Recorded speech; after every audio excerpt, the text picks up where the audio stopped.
बीते दिवस कांग्रेस पार्टी द्वारा उदयचंद चौक में संविधान बचाओ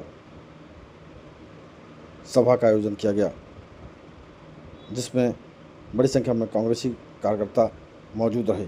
आपको बता दें कि इस कार्यक्रम में विषय विधायक नारायण सिंह पट्टा, निवास विधायक चैन सिंह बड़कड़े, पूर्व विधायक डॉक्टर अशोक मस्कुरे, संजीव उइके और कांग्रेसी कार्यकर्ता मौजूद रहे।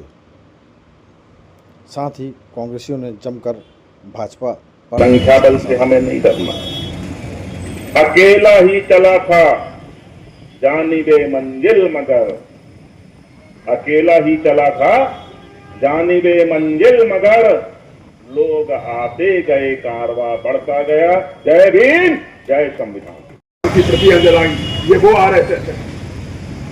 आरएसएस के लोगों ने, इनका नागपुर में कार्यालय है, इन्होंने कभी इस तिरंगे को 46 वर्ष तक नागपुर के कार्यालय में हमारे भारतीय राष्ट्रीय का जो तिरंगा है उसको नहीं फहराया। हम बताना चाहते हैं ना, तो उसकी पहली लाइन क्या कहती है? पहली लाइन कहती है कि हम भारत के लोग। और हम भारत के लोग कौन हैं? इस देश के 140 करोड़ लोग हैं, चाहे वो दलित हो, वंचित हो, अनुसूचित जाति का हो, अनुसूचित जनजाति का हो, ओबीसी का हो, पिछड़ा हो, चाहे हिंदू हो, मुसलमान हो, सिख हो, ईसाई हो, हर वो नागरिक हम भारत के लोग हैं।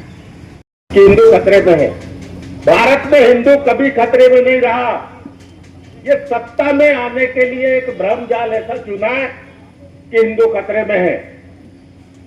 असलियत ये हिंदू खतरे में है। बोलते बोलते बोलते ये सत्ता में तो आ गए,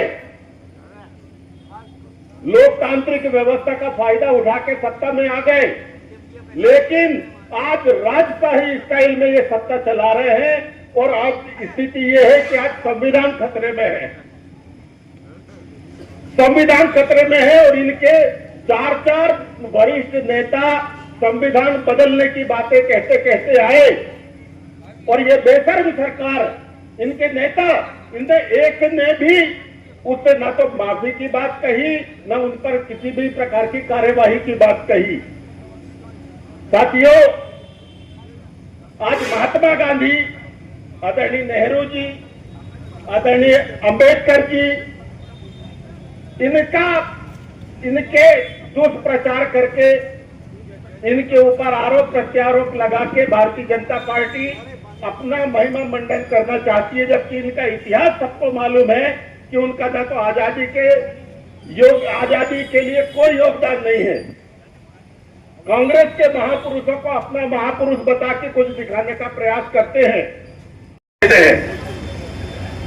साथियों, संविधान जो है पूरे भारत की विभिन्नता, पूरे भारत की एकता और अखंडता को एक करके रखने का शक्ति प्रदान करता है।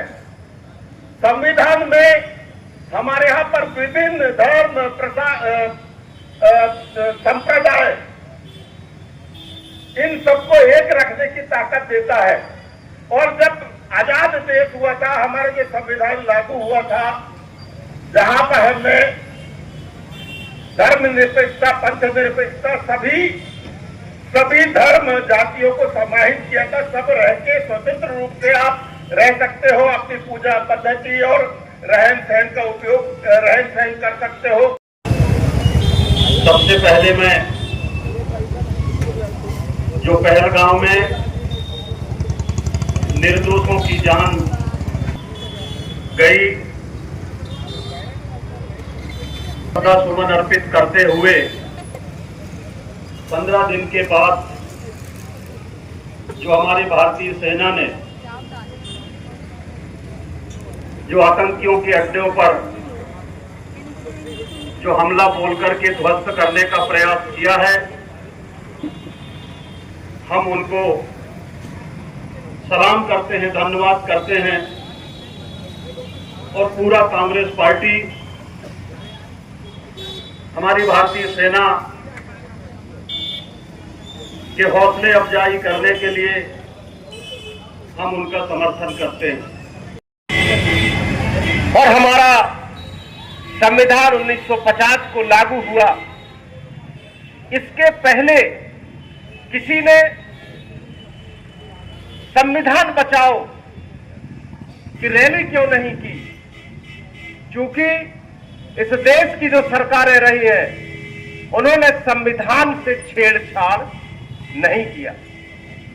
लेकिन ये वर्तमान में जो भारतीय जनता पार्टी की सरकार है, वो भारत के संविधान को नहीं मानना चाहती और इसको बदलना चाहती है, जिसके खिलाफ कांग्रेस पार्टी और कांग्रेस के जो कार्यकर्ता हैं वो सभी मैदान में उतर गए हैं।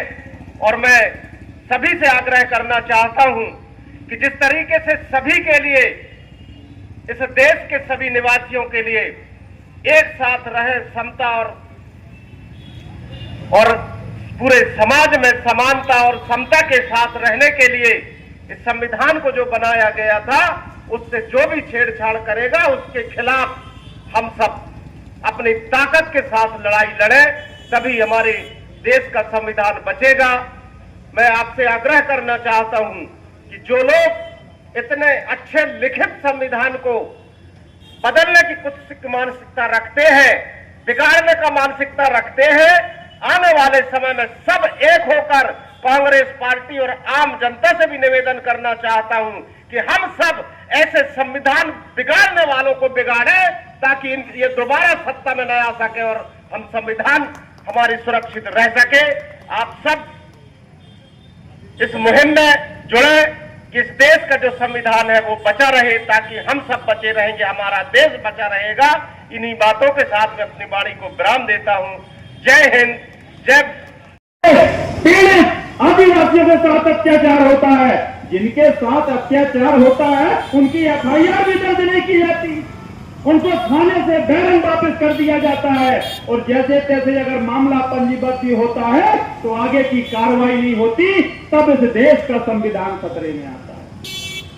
हमारी एक बहन के साथ बलात्कार होता है, 15 दिन तक उसकी रिपोर्ट नहीं लिखी जाती, और जब वो रिपोर्ट करने थाने जाती है तो उसकी हत्या कर दी जाती है।